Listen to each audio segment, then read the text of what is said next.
Board of Police Commissioners.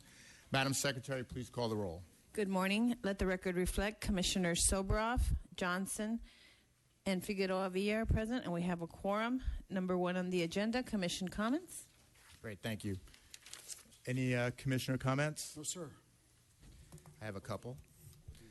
Last night I attended a community meeting at Holman United Methodist Church in South LA, along with the mayor, Chief Scott, Heather Reppening from Public Works, Phil Washington from Metro, and Abigail Marquez from Workforce Development. There were over 500 attendees anxious to hear from the mayor and the rest of us on issues that impact their daily lives. Unfortunately, a small group of protesters, many of whom routinely disrupt our meetings, disrupted the meeting, and it had to be cut short.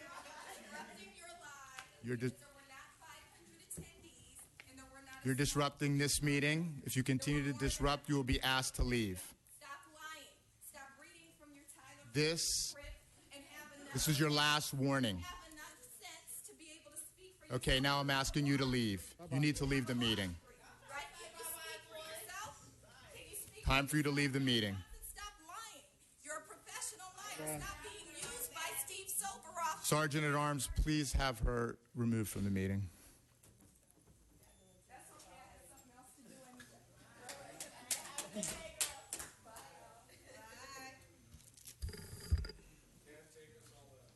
Unfortunately, the meeting last night was disrupted and it had to be cut short. It was disappointing to me personally and many members of the community who had taken their time out of their busy schedules to attend. Last week, I also attended the last Preservation of Life training session. The session was conducted by Chief Green and Commander Pitcher. I was impressed with the presentation overall, and I was particularly impressed with the open and frank conversation regarding the LAPD's actions that led to the Watts Rebellion and the 92 Rebellion. I thought it was an excellent start to the ongoing training that we're doing.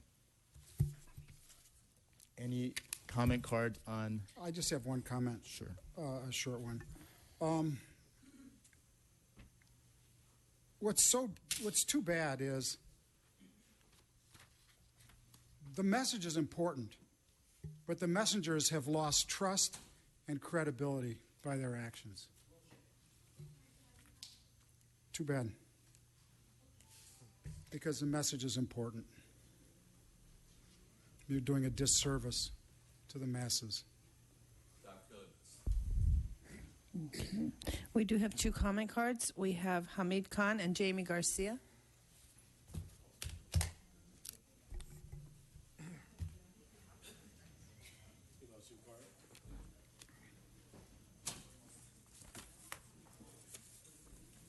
The message is important. The message is important of public safety. The message is important of public well-being. The message is important of community health. But yes, the messengers have lost trust.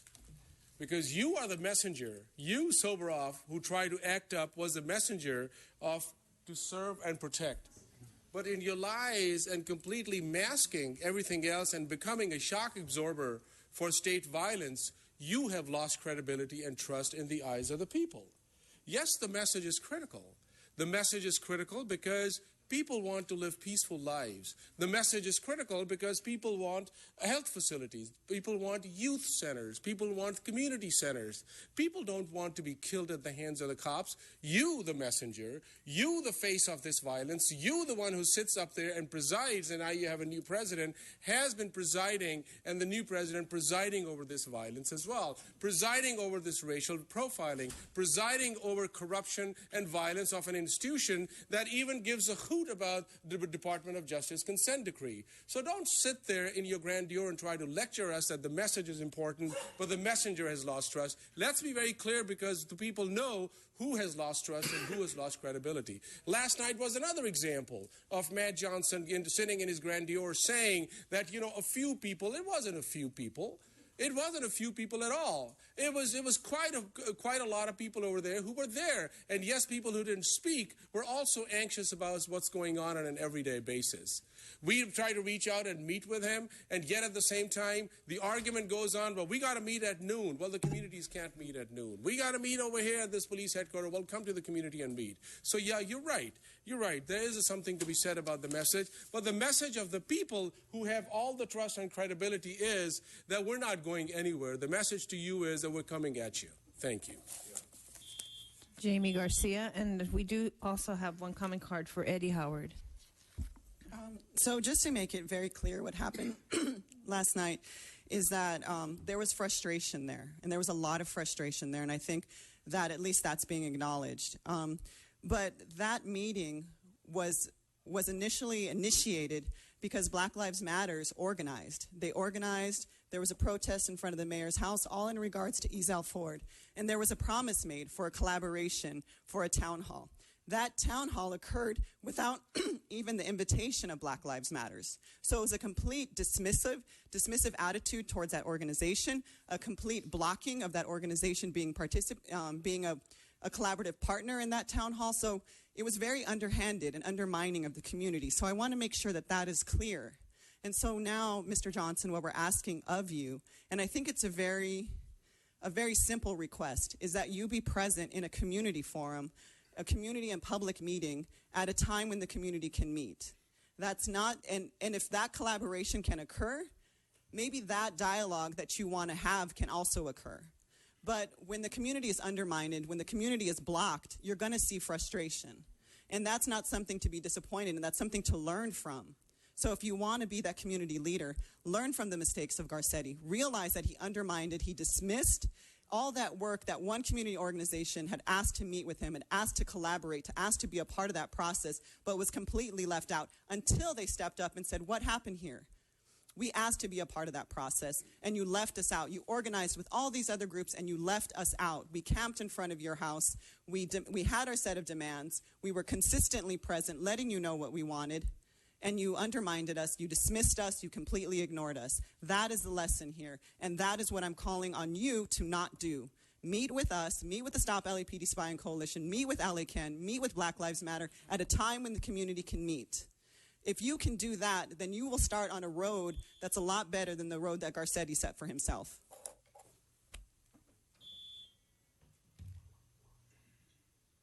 My name is Eddie Howard from the Los Angeles Community Action Network. First to you, Mr. Soboroff. You sit here with the unmitigated gall and audacity to try to tell us how to proceed moving forward. You would not dictate to us how we proceed and move forward. Secondly, to you, Mr. Johnson, I was also at that town hall meeting. And there was not just an outcry from a very small sector of people. There was an outcry for a whole community that we say no more to the uninvited guests that we feel are not even nominal important in this community anymore. There is a sea change of individuals who are stepping up to the plate and who are calling for, right now, your resignation. Because in your very brief tenure, 2 dates that stick out. The first day that you were handed the baton by Mr. Soboroff, you sat in front of us and tried to make this LAPD a pristine organization, which the facts say this, that they are the most murderous police force in the country, and they have shot more people than any police force in the country. That is the fact. You came to us with those facts that you read off a piece of paper without any knowledge, apparently, of what's going on in this city. So when you sit before us today and say that there was a very small sector of individuals, you need to get out into the community, sir, and see the outcry of individuals like LA Can, Stop LAPD Police Spying, and also Black Lives Matter. And let me say this as well. We stand conjoined at the brain.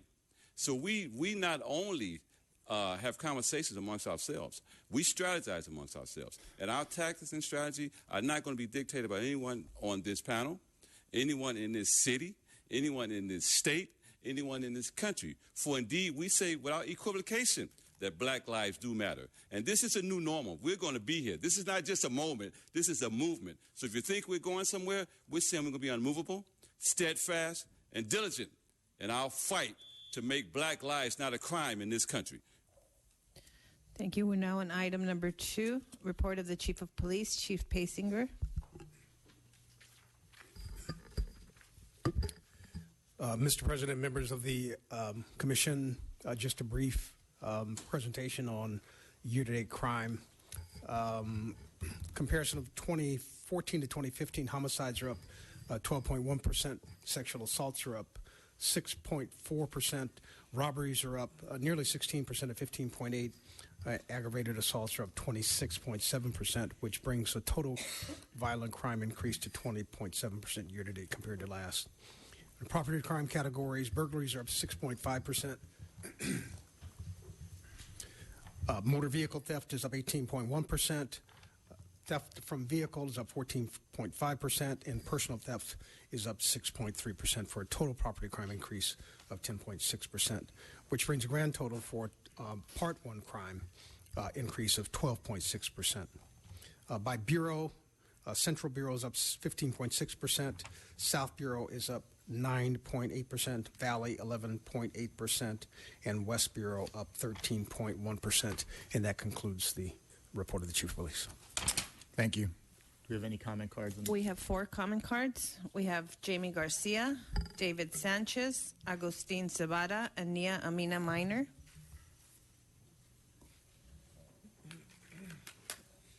So again, I'm disappointed that we always start with crime in the city, and we never acknowledge the people who have been killed by law enforcement. So again, I stand here in the name of Angie Guzman, who was murdered by police. She was known in the community as having a mental health condition. She had been pulled over several times, so she was known, yet again, when in crisis, she was murdered. So there's a demand that's being presented by the Chicano Roundtables. I stand in support. I also stand here in support of Black Lives Matters, showing that there is strong unity in the community. So demand number 1, we want the end of police deployment in situations of community crisis and the use of alternative interventions such as the SMART teams. SMART teams should have been deployed. SMART teams should have been deployed in the several murders in Skid Row as well, yet they are not deployed. Demand number 3, no amount of training can replace the community intervention. We demand that police stop acting as mental health workers and shift funding towards non-law enforcement mental health professionals. Demand number 5, that officers who have been involved in the use of force and shooting should be suspended with unpaid leave during the course of the investigation, that they should not be given medals of valor. So again, Angie Guzman was known in the community. This is not funny. She was known in the community. She had a mental health condition. She should have been dealt with by mental health professionals. If she had whatever she had on her, even that's an allegation, that should not have been dealt with by people with guns. People with guns where their first intervention is to shoot. Apparently it's told too that the shots that they used were those exploding bullets that actually opened up her stomach. This is not something that should be happening in the community. There are people who have spent their lives being trained to involve themselves in the community in non-violent ways. They should be the ones that are deployed. Officers should not be acting in that sense. They should not be given the money, because we have already seen in this room how officers respond to crisis. I've seen plenty of officers in this room not know how to handle the community. In fact, I've seen this microphone ripped from the community's mouth. So I think that's something that we need to think about. And I know my time is up, and I know that's what you're about to say, but I want to be heard. David Sanchez.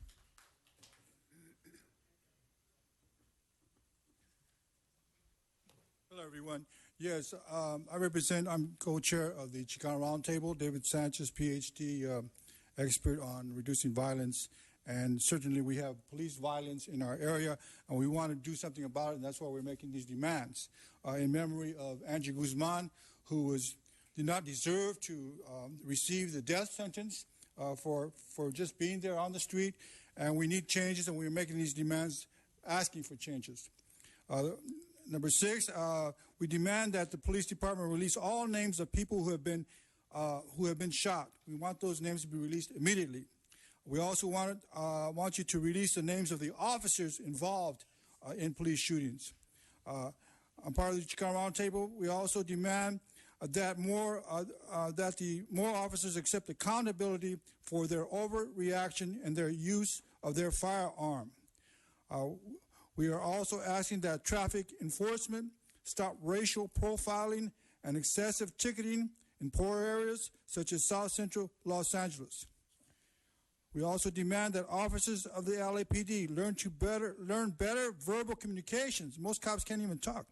Learn better communications, more human and more professional when around people. And the reason why we're here is because we want those demands to be heard. Most certainly, in the future, we will continue to organize our communities. Unfortunately, we live in the city of Los Angeles, which is one of the most corrupt cities on this side of the Mississippi. Only the rich can afford to run for political office, and that's why we have these problems. That's why we have the racial profiling and all of the racial prejudice that's against the poor people and against minorities in Los Angeles. And we are asking you to pay attention because your community is organizing, not so much against you, but against police malpractice, against police brutality, against police violence, against humanity. And we're here to say that these demands are from the Chicano Roundtable, and they are very important demands. Agustin Sabata. I'm here to set the record straight here in this meeting. And my concern is that you say protect and to serve. Okay, who do you serve? Can somebody give me an answer on that? The way you look, the way you come in here and you look at us, you say that you are serving us, but you're not. You're over us, and we are the taxpayers, and we're also the people who suffer from your incompetence. I mean, Angie Guzman was killed by a probation officer with a trainee. We come here to ask for justice in that issue because nobody has come forth and said anything. All you guys say is come down here, you know. I don't know if you ever seen a structure of what the city is like. It's the taxpayers on top, the mayor's underneath, the police underneath that. But you guys act like you're on top. And that's arrogance that you have toward our people. And that way you think you can get away with killing us. As Mr. Johnson, don't look at me that way. You know, and you know I'm right. You're supposed to be serving us. And you're not serving us because our money is what keeps you guys getting your tax dollars in there. And the vast majority of the people here are working class people who pay the most of the money that you guys are paid with. And you never accept that. You think, okay, well, we're in here, we're on top. Screw them. We're going to just do what we want anytime we want, and we'll get away with it because that's the way the structure is, especially you, Mr. Soboroff. You're an arrogant asshole, pardon my language, but I've seen that here. You guys are arrogant. You're serving us. We're not serving you. You owe us, you know, you should take down that to serve down because you're not doing anything to us. You're not serving us. You're serving yourselves and the people, the rich people, the Garcettis, the stupid people who run this city. You're not serving us. We need to be served because we are the taxpayers and you guys are just working for us. And remember that clearly. Nia Amina Minor. Every Tuesday, somehow you guys think this is a joke. They think it's a game. We come here and you express confusion about our outrage and upset. This is not business as usual. The killing of people shouldn't be business as usual. It's not normal. So, of course, our response is going to be upset and outrage. You should be upset and outraged, too. You should be firing officers who receive pretty much terrible training and end up taking their violence and anger out on the community they're supposed to serve. They don't protect and serve. This man is right. They kill. They murder. Without any repercussion, they're not accountable. You set a message for the rest of the community that you don't care. So, of course, we're going to be upset. We're going to shut down whatever we need to shut down, not because it's radical, but because that's the normal response, outrage and upset. When people are killed, you get outrage and upset. Fire the officers that were involved in the killings of Ezell Ford, of Riddell Jones, of Angie Guzman, and any other person that was shot and killed. Brother Africa, shot and killed on the streets of Los Angeles. Why? Because it's the right thing to do. We're looking for justice. We're not looking for you to smile and smirk at us and ignore us every Tuesday morning at 9 when we come in here and set these demands. Fire Chief Beck. Based on his complete unwillingness to discipline officers who brutalize and kill our people, his leadership of the police department with the highest number of police killings in the nation, 21 so far this year, and his continued undermining of civilian oversight, especially illustrated by his message to his officers following the commission's finding that LAPD officers Villegas and Wampler were out of policy in the killing of Ezel Ford, sets the example that he does not care. Fire him and check yourselves. There are no other comment cards on this item. We're now on item number 3, consent agenda. We have no items. We're now on number 4, regular agenda items, and we do have a comment card on 4A. Would a commissioner wish to pull an item as special, 4B through D? No. Can I have a motion on items 4B through D? So moved. Second. All in favor? Aye. So items 4B, 4C, and 4D are passed. And how many comment cards on 4A? We have one comment card. We have Agustin Cebada. And this is on Executive Director's Report dated October 13, 2015, relative to the recommendation to reissue requests for proposals to provide official police garage towing and storage services for Service Area 8. I'm here again also to ask you that you serve us. We don't serve you. And we want to hear from you how you're going to deal with this in the structure of the city. It's the taxpayers, citizens, the mayor, city council, the police department, everything. How are you going to serve us? I want to hear that from you right now. I mean, you people act like you are the bosses. You're controlling everything. Our money, our taxes pay for your jobs. The other guys who are like volunteers or whatever, that Garcetti's puppets, you know, that's how you got into the board. I don't know, Soboroff, he's been here. I don't know, he has some kind of This control item is of all on these the different recommendation. What? This item is on a recommendation to reissue a request for proposals to provide official parking garage. Do you have a comment on that? Yeah, why should you have a parking garage for you and the rest of us have to pay when we come down here? You know, what's the story? There you go. Everything's turned around here. Johnson, I mean, you're not supposed to be serving the people, and you're coming up and questioning me why I am asking for you guys to do your job because we're paying you.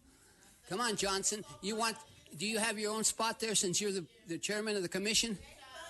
Yeah, is that so? Do you have your spot there assigned for you for Mr. Johnson, commission chairperson? You know, they put you in there as a token because you're partly black, I think. And I don't know how much of you is black. Maybe the other end of you is black, but not the heart, not the conscience. It's not black. You're just like one of these other people here who are like puppets of Gil Garcetti. I mean, Eric Garcetti, sorry. Messed his brother up. And I want to see what you're going to do if you're here for. Do you ever stand up, like with the question of Angie Guzman that was killed? I would like to see Sandra Figueroa say something about that. She just sits there and looks out here. Okay, I'm here. I'm down there in Echo Park. I'm from Echo Park, too, and I know your history from way back about 30 years ago. So I want to see what you people are going to do for us, that we are paying for your jobs and your parking space. Do I have a motion on item 4A? So moved. Second? Second. All in favor? Aye. Thank you. We're now on item number 5, public comment. We have approximately 10 cards. We'll begin with Jacqueline Richardson, Brandy Brown, Tanisha Denard, and Davon Williams.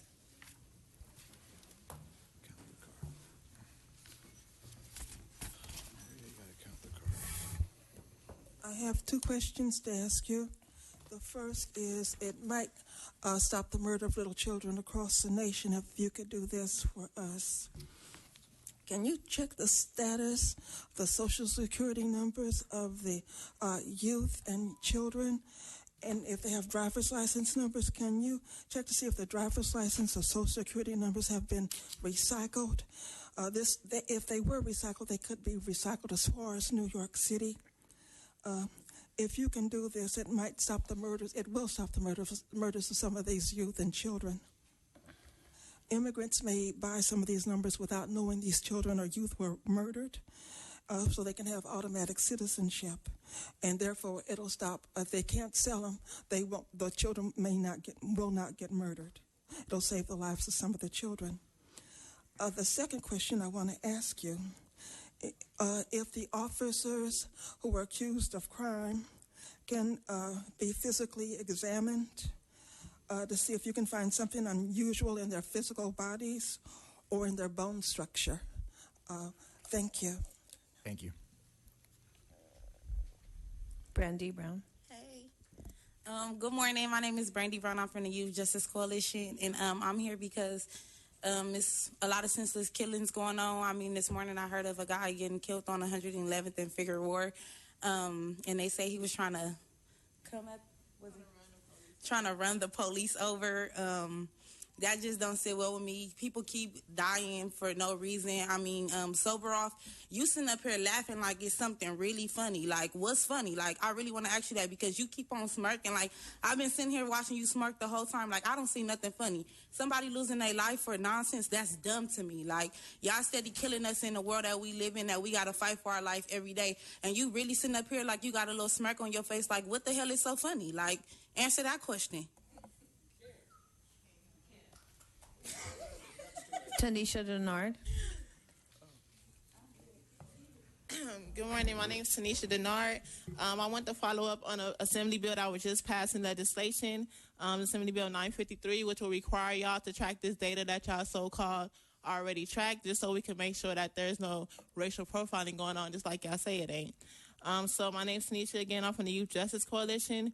We represent families and loved ones who have been killed by law enforcement. Youth have been regularly impacted by racial profiling and fake leaders throughout LA County.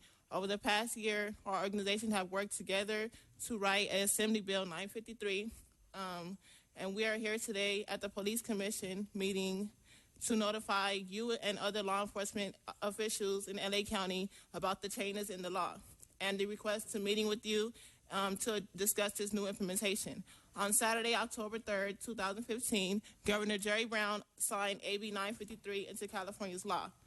Authored by Assembly Member Shirley Weber, 953 now requires law enforcement agencies to collect information on police stops in response to growing concerns about racial identity profiling and police misconduct. Reverend Gary Williams is a pastor in South Central LA and a leader in LA Voice. A local affiliate of PICO Youth and Families are encouraged that Governor Brown has a moral courage to choose what is right over what is political. We now need to work together to ensure that the law enforcement agencies follow the new law. Our communities deserve a real chance, not a paper promise. Thank you. Thank you. Davon Williams, followed by Robert Cristo, Ted Hayes, Michelle, David Sanchez, Jamie Garcia, and Hamid Khan. Hello, my name is Davon Williams, also from the Youth Justice Coalition, also supporting Assembly Bill 953. There is so many racial profiling. When I came in here today to come into the room, an officer asked me for my ID. I've never been asked for no ID. I told him about the Assembly Bill. He ain't write shit down or nothing like that. And you, Mr. Matthews, I hope you know you got a big shoe to fit. Does it feel for you? You're representing the black community, and a lot of people are hoping that you are a change for them. But it appears not. You're going to sit with the rest of them like this little bald head ass doing what they do. We're hoping that you're going to be a representative for the black community. Stand up. Don't shoot. Robert Cristo. Hello. So my name is Robert Cristo, and I'm here representing the Youth Justice Coalition. And I have a son. He's in 5 days, he'll be 1 year old. And I'll tell you right now, as young as he is, I'm scared for him. Because in 10 years, he's going to stop being cute and little. He'll be 11 years old. He'll be young Chicano, and according to your officers, dangerous. I survived my teenage years. I don't know how I did. I had gang unit officers, sheriffs, officers on the train, criminalizing me, putting me against the wall, handcuffing me. I felt scared for my life as a teenager in this city. And I worry for my son because that's going to happen to him in 10 years. So that's why I'm here this morning. I'm here for him. So that when he grows up, he doesn't have to be one of those lives that was taken. 644 people have been killed since the year 2000. Last I heard it was 18 by LAPD this year, but apparently it's grown. It's probably growing as we speak. 21. It hasn't even been 12 months. More than one person a month you're killing. This is America, right? Because I think we're probably in a third world country with the numbers you're doing. We don't have a Gestapo or secret police. You guys are doing it in the public.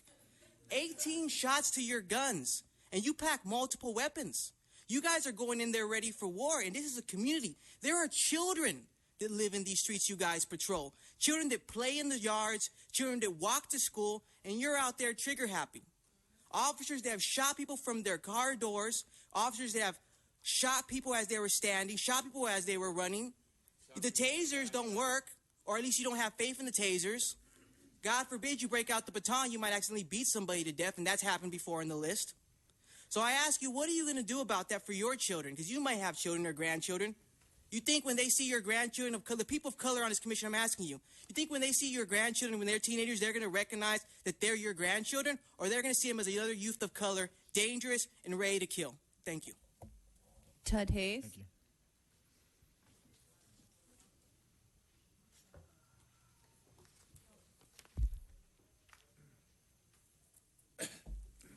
Last night you had to be there to witness it. Mayor Garcetti was the coolest head in the room. He did not have the site ring with police officers inside or outside. Okay? Only one police officer was present. That was the one on the dais. And, of course, the mayor had to be rescued by a virtual tactical alert. I hope he didn't get too many dents in his car. My car, incidentally. It's a public vehicle. But I think that shows something. Garcetti showed an attitude, recognizing he was under not duress. He didn't show any duress whatsoever.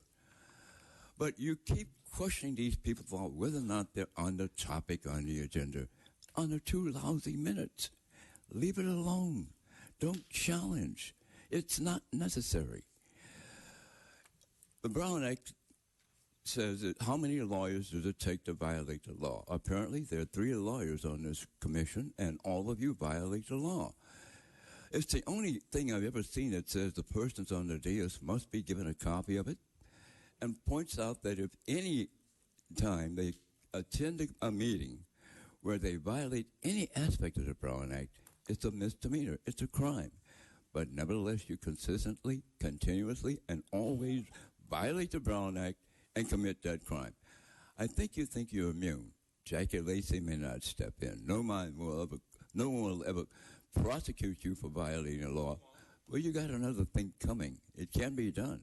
You'll find out shortly. But what I want to point out is ringing the auditorium to protect yourself is something you don't necessarily have to do. Because it's not a police issue, it's a police commission issue. And until you accommodate the law or accommodate the Brown Act, you will always have these threats in your mind. Michelle. Good morning, Board of Supervisors. First of all, I just want to make a quick, not Board of Supervisors, I've been around the Police Commission. First of all, I just want to make a few comments on my colleagues' jokes. I just want to let everybody know that those jokes stem from a constant state of rage, and that if we don't joke about it, we'll be in a constant state of crying and emotional turmoil, so we must joke about it. And I just want to say I was sprung into action this morning because a man was shot and almost killed by sheriffs right 1 block from my house. And I walked down there to see about it, and I just felt so bad and upset about it that I took off work and I'm here today. On my way here, I passed the mural of Ezel Ford, and the officers Villegas and Wampler crossed my mind. Where are they today? I know they still getting paid. And so it still fucks with me in my mind. And what I would like to know, when will you guys start releasing the data from AB 953? That's what I would like to see. I don't want to hear what crime is up or what crime is down. Let me know about this racial profiling. There's so much going on in our communities, and a lot of us feel helpless. You people on this panel are the voice of the people in the community, the people who invoke the change for us. And if you don't listen to us in the community who live here, how will change come about? One day, 1% campaign. That's what I would like. 1% of the police budget to go back into the community. You guys can afford it. Thank you for your time. Thank you. David Sanchez.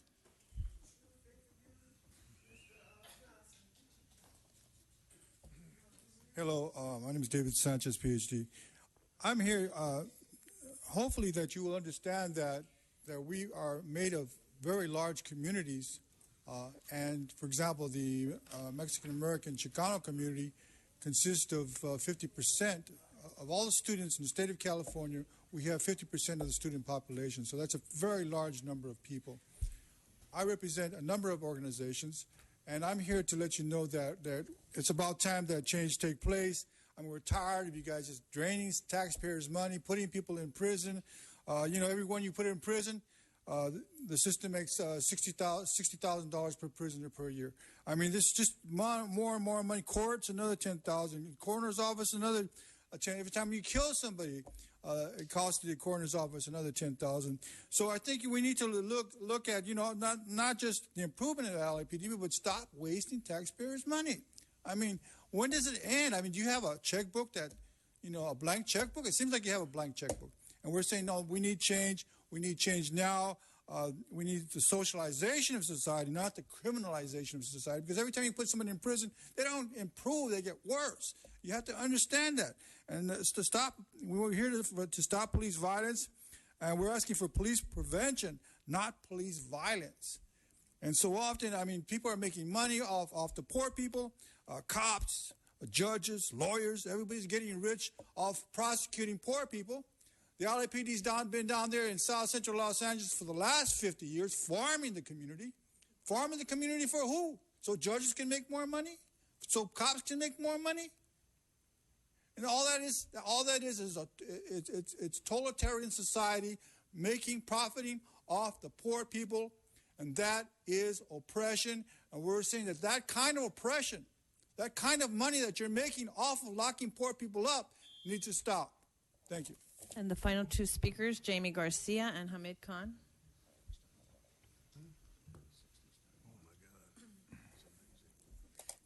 Mr. Johnson, so you started your discussion by saying that it was really unfortunate to see what you saw last night, but I think that it should be as a sign from the people. We should not be seen as a fringe group. We should not be criminalized. We should be seen as a community of youth, of elders, of black, of brown, unified, organized, educated, and with a vision for something different. LA is leading the nation in police shootings, so we are failing. We are failing in public safety. LA takes 52% of the city's unrestricted budget. $100 million that are going to homelessness or to help the homeless. 87 million are spent on policing, criminalizing homelessness. Through the Urban Area Security Initiative, LA and Long Beach has received up to $900 million since 2003. How much money do we need to spend to realize that this is not working? It is not working. I'm just asking you, can't you see something different for our communities? Can't you envision a community where we have more schools, where I can actually stand here and say that much money goes to schools, goes to community healthcare centers, goes to mental health services, goes to more grocery stores, more fresh food, more accessible water, clean water, nice streets, green spaces? I wish I could say that much money goes to that, but I can't. I can't stand here today and say that. And the other thing is I really want to say that LAPD can't be trusted. We see that we lead the nation in or lead the state in the most dangerous car chases. So people are actually being killed also in car chases. Crime statistics are being fudged. So all this is not being acknowledged, and that's what is so confusing. So I ask you again, imagine something different.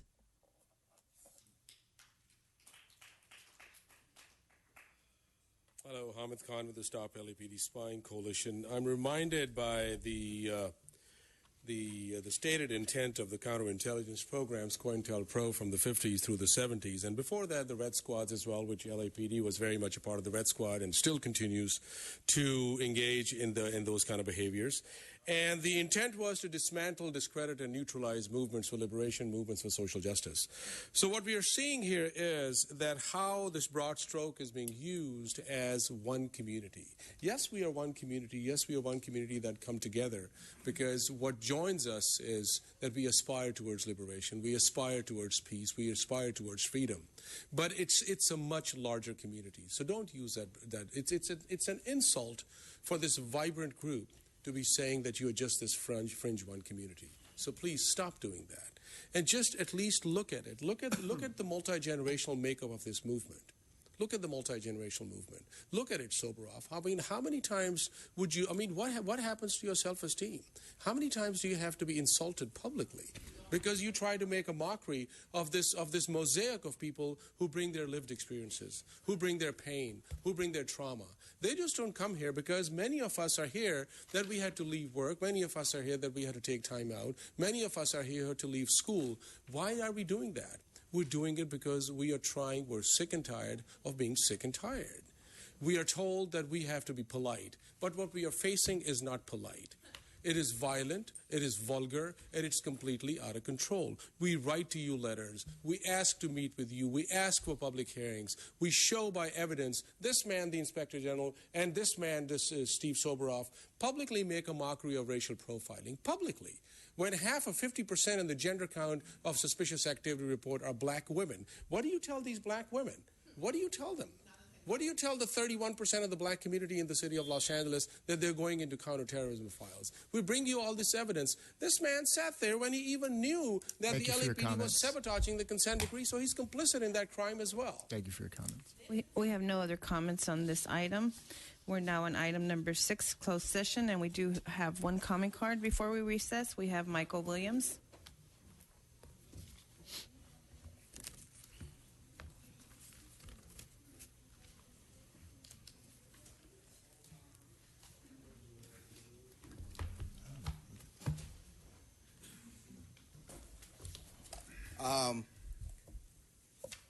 Is mic on?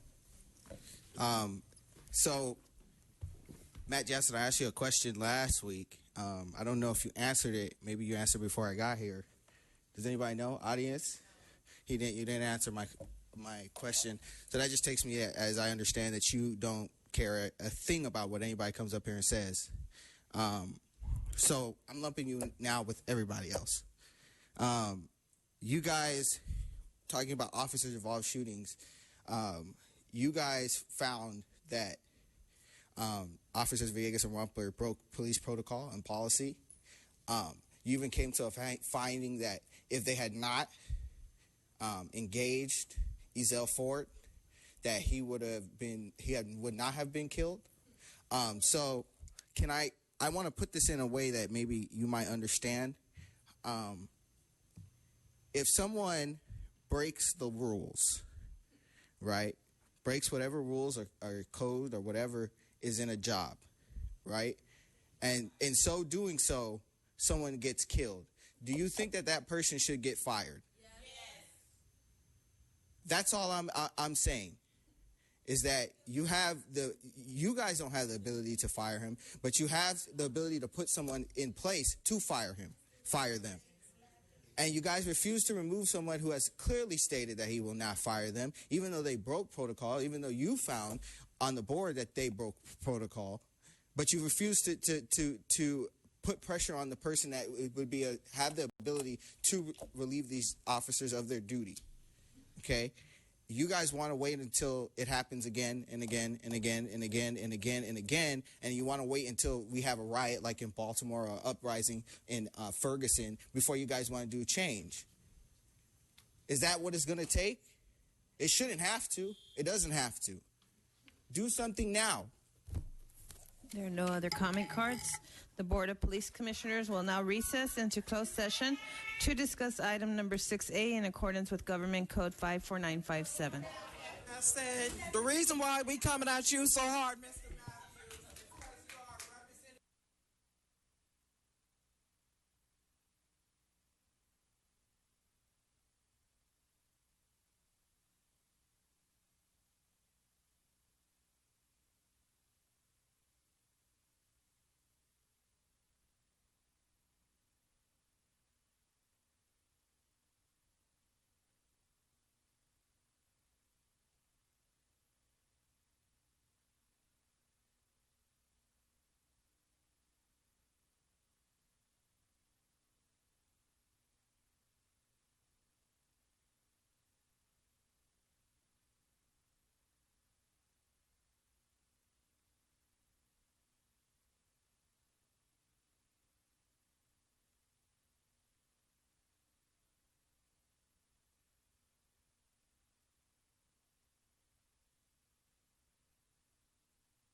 else we need?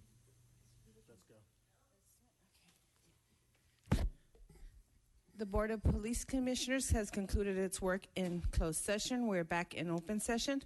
In closed session, item number 6A1 was discussed and the chief's recommendations were unanimously adopted.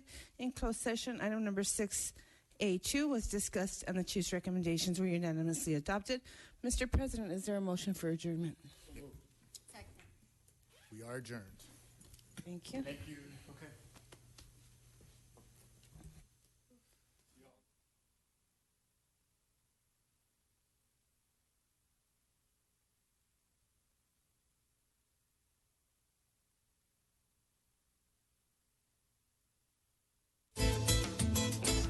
Hola, soy Marisol, desde Canoga Park, la ciudad toda americana. Estás viendo LA City View, Canal 35, nuestra ciudad, nuestro canal.